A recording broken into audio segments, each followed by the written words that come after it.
O Supremo Tribunal Federal formou maioria hoje para condenar os réus do Núcleo 4 da trama golpista. Esse grupo é julgado sob acusação de disseminar informações falsas, o que seria a base para a construção do discurso de fraude nas eleições de 2022. O primeiro a apresentar as argumentações e o voto foi o ministro relator Alexandre de Moraes. Vamos acompanhar. Em conclusão, afasto todas as preliminares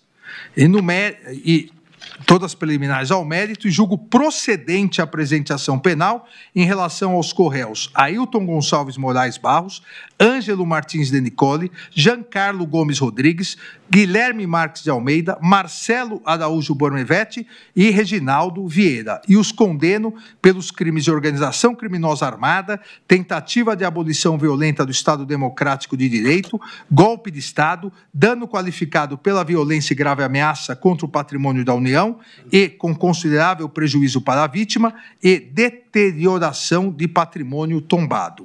Em relação ao corréu Carlos César Modson Rocha, julgo parcialmente procedente a ação penal e o condeno pelos crimes de organização criminosa armada e tentativa de abolição violenta do Estado Democrático de Direito, absolvendo por ausência de provas pelos crimes de golpe de Estado, dano qualificado pela violência e grave ameaça contra o patrimônio da União e com considerável prejuízo para a vítima e deterioração de patrimônio tombado.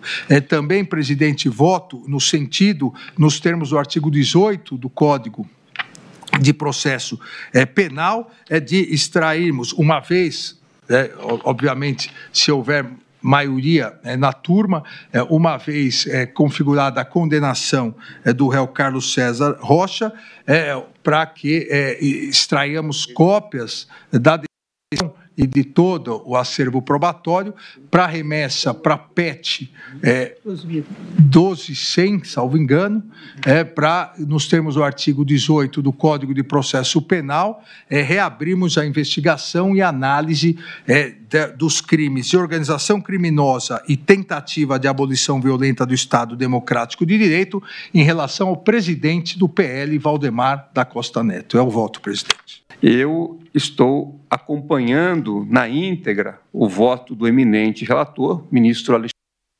Bom, Zanin, portanto, acompanhou o voto do relator, ministro Alexandre de Moraes, que votou nele, votou logo em seguida.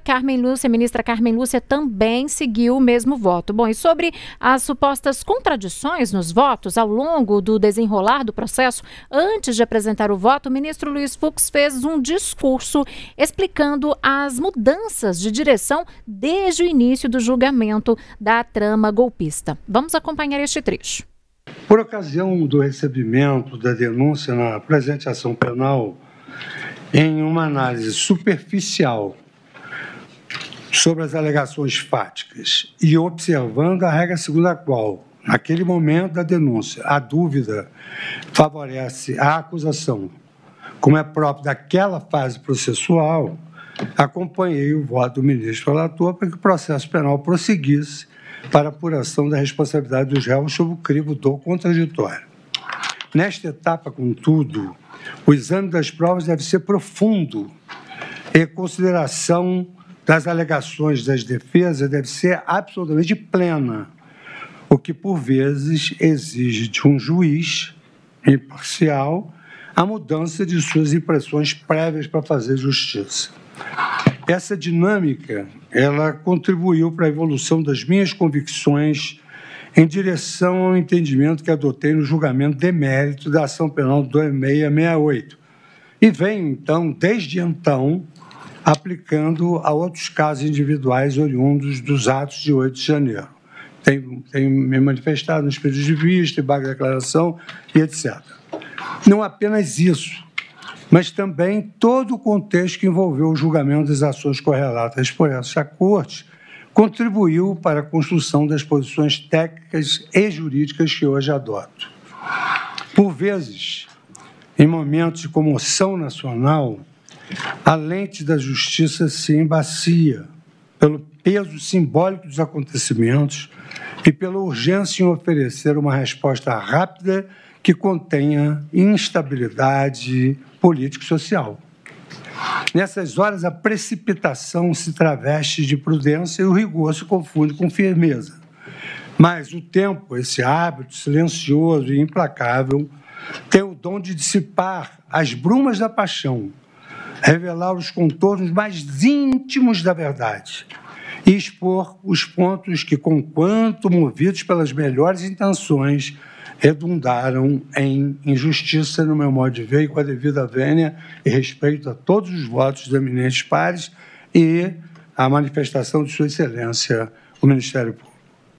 7h53, vamos ao vivo agora a Brasília com o repórter Gabriel Ferreira Borges, que tem outras informações para a gente também, inclusive sobre a fala do ministro Fux, né, Gabriel, que não apenas divergiu ali, voltou pela absolvição dos réus e também fez uma sinalização de que poderia deixar a primeira turma, é isso mesmo? Boa noite para você. Boa noite, André, boa noite, Síria, boa noite para todo mundo que nos assiste no canal de YouTube de O Tempo. O ministro Luiz Fux, ele enviou um ofício ao presidente do STF, o Supremo Tribunal Federal, Edson Fachin, nesta mesma terça-feira, durante o julgamento do Núcleo 4 por tentativa de golpe de Estado, formalizando o pedido para que ele deixe a primeira turma aqui do STF e vá para a segunda turma, onde há uma vaga desde a aposentadoria do ministro Luiz Roberto Barroso no último sábado, André. E agora cabe ao presidente do STF analisar o pedido de Fux para que ele troque de turma internamente. O pedido foi feito por Fux depois de desgastes acumulados nos últimos meses por justamente ter mudado o seu posicionamento em relação aos primeiros julgamentos de todos os processos e todas as ações penais envolvendo a tentativa de golpe no STF. Hoje, inclusive, mais uma vez, o ministro Luiz Fux, ele foi o único da primeira turma a votar contra a condenação dos 7 réus do Núcleo 4 da tentativa de golpe de Estado. Fux foi o único ministro da primeira turma a pedir a absolvição dos 7 réus, alegando novamente, como já havia feito no julgamento do Núcleo 1 da trama golpista, de que não há provas suficientes apresentadas pela PGR, a Procuradoria-Geral da República, para condenar os 7 réus do Núcleo 4. Apesar dessa opinião, apesar do voto do ministro Luiz Fux, a primeira turma do STF encerrou hoje o julgamento do Núcleo 4 e condenou os 7 réus por tentativa de golpe de Estado por 4 votos a 1. O único ministro divergente foi o ministro Luiz Fux. Tanto o ministro Cristiano Zanin quanto a ministra Carmen Lúcia e também o presidente da primeira turma, o ministro Flávio Dino, seguiram o voto do ministro Alexandre de Moraes pela condenação dos 7 réus, André. E além disso, além de condenar os 7 réus por 4 votos a 1, a primeira turma também definiu hoje a pena de cada um dos réus na fase que é chamada de dosimetria aqui no Supremo Tribunal Federal. Vou passar para vocês, primeiramente, quem são esses 7 réus do Núcleo 4, né? Os 7 réus, eles são eles. O ex-presidente do Instituto Voto Legal, Carlos César Rocha, o coronel Reginaldo Vieira de Abreu, o tenente-coronel Guilherme Marques de Almeida, o major reformado Ailton Barros, o major da reserva Ângelo De Nicoli, o subtenente Giancarlo Rodrigues e o agente da Polícia Federal Marcelo Bormevé. Então o Núcleo 4, né, que foi condenado por propagar notícias falsas e também por atacar e pressionar autoridades que seriam contrárias à tentativa de golpe, é formado por 5 militares, um agente da Polícia Federal e pelo ex-presidente do Instituto Voto Legal, que, ao contrário dos outros 6 réus desse núcleo da tentativa de golpe, foi o único que foi absolvido parcialmente pelos ministros. Também por 4 votos a 1, Carlos César Rocha foi condenado apenas à tentativa de abolição violenta democrática do Estado Democrático de Direito e também por organização criminosa. Os outros 6 réus desse núcleo foram condenados por tentativa de golpe de Estado, tentativa de abolição violenta do Estado Democrático de Direito, organização criminosa armada, dano qualificado e deterioração do patrimônio tombado. Agora, André, só para a gente finalizar, eu vou passar a pena de cada um deles, que foi definida agora pela primeira turma do STF. Reginaldo Vieira de Abreu foi condenado a 15 anos e 6 meses de prisão, além de 120 dias multa, cada dia equivalente a um salário mínimo. Guilherme Marques de Almeida foi condenado a 13 anos e 6 meses de prisão e também 120 dias multa.